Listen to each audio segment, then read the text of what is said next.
Hello friends, good morning. कैसे हो? I hope कि आप लोग अच्छे ही होंगे। सो फ्रेंड्स, इस वीडियो में आप लोगों से मैं एक छोटा सा जीके का टेस्ट दूंगा special UP BEd entrance exam 2021 के लिए। फ्रेंड्स, इस टेस्ट में जो टोटल आपके क्वेश्चंस होंगे वो होंगे 25। अगर आप लोग 25 में से 12 प्लस क्वेश्चंस जो है करेक्ट कर लेते हैं तो आप लोग इस एग्ज़ाम को आसानी से क्लियर कर सकते हैं। आज की जो टेस्ट में जो जितने भी क्वेश्चंस हैं सारे सिलेक्टेड क्वेश्चंस हैं जो आपके एग्ज़ाम में बार बार पूछे जाते हैं। तो चलिए स्टार्ट करते हैं। पहला क्वेश्चन आपकी स्क्रीन पे है, रेलवे डिब्बों का निर्माण कहाँ किया जाता है? 4 ऑप्शन आपके सामने दिए गए हैं। जो भी इस क्वेश्चन का राइट आंसर हो कॉमेंट बॉक्स में आप लोग इसका राइट आंसर बताएँ।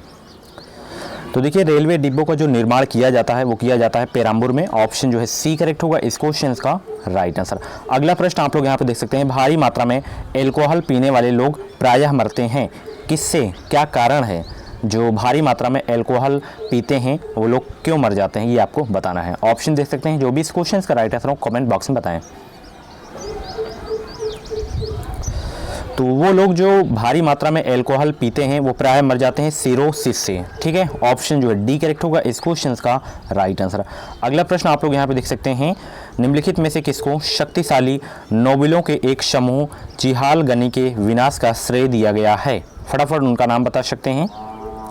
इस क्वेश्चन का जो भी राइट आंसर हो कमेंट बॉक्स में बताएं। तो चिहालगनी के विनाश का जो श्रेय दिया गया है वो दिया गया है बलबन को। ऑप्शन जो है ए करेक्ट होगा इस क्वेश्चन का राइट आंसर। अगला प्रश्न, शेरशाह द्वारा निर्मित ग्रैंड ट्रैंक रोड पंजाब को किसके साथ जोड़ती है? जो जीटी रोड है वो पंजाब को किसके साथ जोड़ती है ये आपको बताना है। तो ये जोड़ती है पंजाब से आगरा को। ऑप्शन जो है ए करेक्ट होगा इस क्वेश्चन का राइट आंसर। अगला प्रश्न आप लोग यहाँ पे देख सकते हैं, झीलों के अध्ययन को कहते हैं? मोस्ट इंपॉर्टेंट क्वेश्चन है आपके एग्जाम के लिए।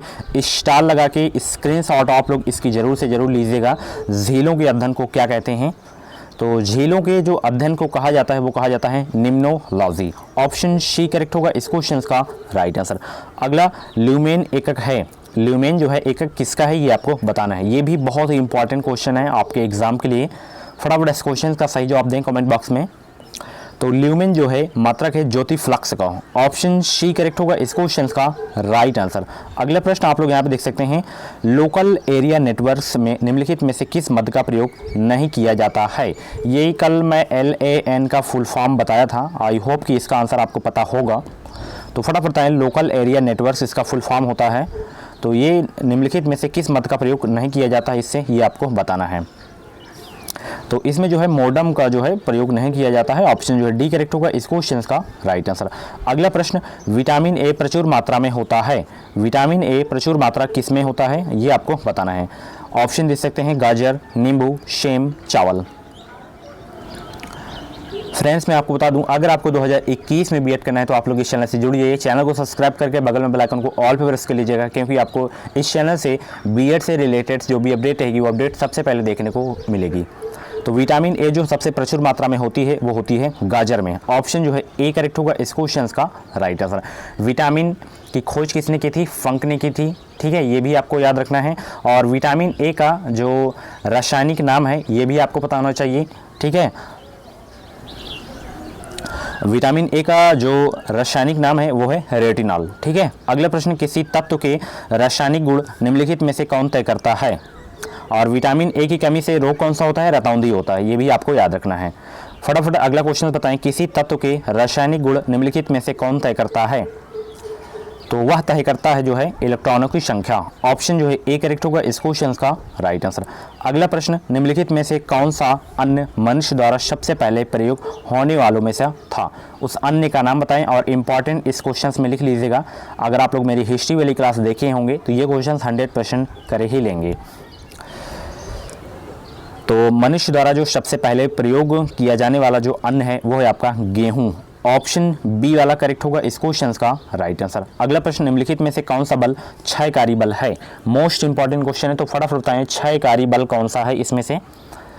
तो क्षयकारी बल जो है वो है आपका घर्षण बल। ऑप्शन डी करेक्ट होगा इस क्वेश्चन का राइट आंसर।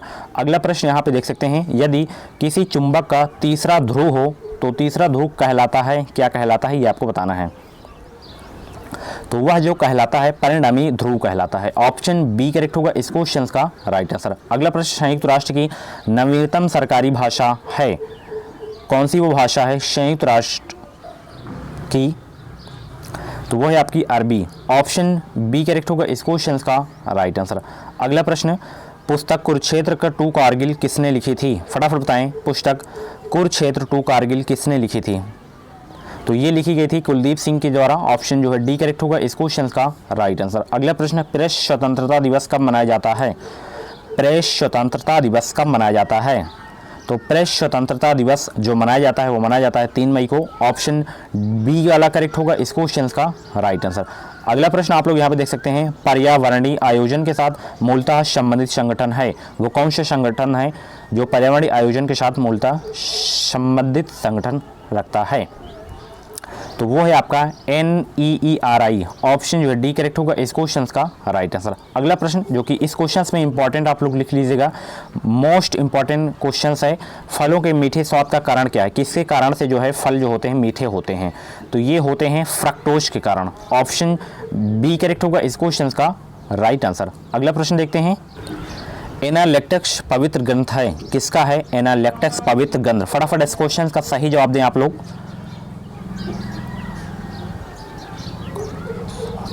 तो ये जो एक पवित्र ग्रंथ है कन्फ्यूशनवाद का, ठीक है। ऑप्शन जो है ए करेक्ट होगा इस क्वेश्चन का राइट आंसर। ये रहा अगला प्रश्न। अगर आप लोग मेरी जियोग्राफी वाली क्लास देखे होंगे तो ये क्वेश्चन तो आप लोग 100% कर लेंगे अगर आपको नहीं पता होगा तब, ठीक है। नहीं तो ये आप लोग तो बचपन से ही आप लोग ये क्वेश्चन पढ़ते आ रहे होंगे। सबसे चमकीला ग्रह, तो सबसे चमकीला जो आपका ग्रह है वो है आपका शुक्र ग्रह। ऑप्शन ए करेक्ट होगा इस क्वेश्चन का राइट आंसर, ठीक है। शुक्र ग्रह को जो है भोर का तारा भी कहा जाता है, ये भी आपको याद रखना है, ठीक है। अगला प्रश्न, रोजगार के विभिन्न स्तरों पर वस्तुओं तथा सेवाओं के लिए कुल मांग को कहते हैं, क्या कहते हैं? तो उसे जो कहते हैं वो कहते हैं प्रभावी मांग। ऑप्शन ए करेक्ट होगा इस क्वेश्चन का राइट आंसर। अगला प्रश्न, किसी विशिष्ट वस्तु की संबंधित वस्तुओं की कीमत और मात्रा के बीच के संबंध को क्या कहते हैं? तो उसको कहते हैं जो है प्रति मांग, क्रॉस मांग जिसे बोलते हैं। ऑप्शन जो है सी वाला करेक्ट होगा इस क्वेश्चन का राइट आंसर। अगला प्रश्न यहाँ पे देख सकते हैं, निम्न में से किसने जो है अन्य पिछड़े वर्ग यानी कि ओबीसी के लिए आरक्षण की सलाह दी थी? मोस्ट इंपॉर्टेंट क्वेश्चन है आपके एग्जाम के लिए। तो देखिए ओबीसी की आरक्षण के लिए जो सलाह दी गई थी वो दी गई थी मंडल आयोग के द्वारा। ऑप्शन ए करेक्ट होगा इस क्वेश्चन का राइट आंसर। अगला, भारतीय संविधान की अनुसूची 7 में क्या है ये आपको बताना है। तो देखिए 3 सूचियों में अधिकारों का विभाजन दिया है अनुसूची 7 में। ऑप्शन जो है डी करेक्ट होगा इस क्वेश्चन का राइट आंसर। अगला प्रश्न आप देख सकते हैं आप लोग, भारत के उच्चतम न्यायालय के न्यायाधीशों के लिए अधिवर्षीयता की अधिकतम आयु क्या है? मोस्ट इंपॉर्टेंट क्वेश्चन है, फटाफट बताएं आयु क्या है। तो देखिए अगर सुप्रीम कोर्ट का पूछे तो 65 वर्ष याद रखना है, ठीक है। अगर हाई कोर्ट का पूछे तो 62 वर्ष आपको याद रखना है, ठीक है। सुप्रीम कोर्ट के न्यायाधीशों की जो रिटायरमेंट की एज होती है वो होती है 65 वर्ष, और जो हाई कोर्ट के जो जस्टिस होते हैं उनकी जो होती है रिटायरमेंट की आयु 62 वर्ष होती है। और टेलीग्राम पे मैं सुप्रीम कोर्ट के मुख्य न्यायाधीश के बारे में एक न्यूज़ डाला हूं, तो आप लोग फटाफट बताएं कि सुप्रीम कोर्ट के जो है प्रेजेंट टाइम पे चीफ जस्टिस कौन से हैं प्रेजेंट टाइम पे और कौन होने वाले हैं, उनका नाम आप लोग कमेंट बॉक्स में बताएं। अगर आप लोग आज कमेंट बॉक्स में लिख देते हैं तो ये आपको याद हो जाएगा लाइफ टाइम के लिए, यानी कि जब तक उनका कार्यकाल रहेगा 4 से 5 साल का, तब तक आपसे कभी नहीं भूलेगा। तो कभी कभी आप लोग कमेंट में लिखिए अभी। चौथी बौद्ध परिषद की अध्यक्षता निम्न में से किसने की थी? मोस्ट इंपॉर्टेंट क्वेश्चन है आपके एग्जाम के लिए। तो चौथी बौद्ध संगीति की अध्यक्षता निम्न में से किसने की थी? हिस्ट्री वाली क्लास से है, तो इसकी अध्यक्षता की गई थी वसुमित्र के द्वारा। ऑप्शन जो है डी करेक्ट होगा इस क्वेश्चन का राइट आंसर। तो फ्रेंड्स ये थे आपके जीके के top 25 question. Same to same exam का पैटर्न आपका ऐसा ही है, ऐसे ही क्वेश्चंस आते हैं, ज़्यादा हार्ड लेवल के भी क्वेश्चंस नहीं आते हैं, ज़्यादा आपको डिटेल में नहीं पढ़ना है, ठीक है। डेली आप लोग प्रैक्टिस करते रहें, 2 महीने का समय है, इन 2 महीनों में आप लोग अच्छी खासी आप लोग तैयारी कर सकते हैं। मिलते हैं अगली वीडियो पे। और भी वीडियोज़ देखनी है तो आप लोगों तो प्ले लिस्ट में जाके देख सकते हैं, वहाँ पर आपको BED एंट्रेंस एग्जाम का प्रीवियस ईयर पेपर्स भी मिल जाएंगे। पीडीएफ वगैरह चाहिए तो आप लोग हमारे टेलीग्राम ग्रुप से ज्वाइन हो सकते हैं। इस वीडियो के डिस्क्रिप्शन बॉक्स में मेरे टेलीग्राम ग्रुप की लिंक के माध्यम से वहाँ से ज्वाइन होकर हर एक पेपर्स की पीडीएफ डाउनलोड कर सकते हैं। और वहाँ पे भी मैं बीएड से रिलेटेड इन्फॉर्मेशन देता रहता हूँ टेलीग्राम ग्रुप पे भी। बीएड से रिलेटेड कुछ डाउट है आप लोगों के मन में तो आप लोग कमेंट बॉक्स में अपनी क्वेरी कर सकते हैं। मिलते हैं अगली वीडियो में, तब तक थैंक्स फॉर वॉचिंग। इस वीडियो को लाइक और शेयर करना ना भूलें। Thank you.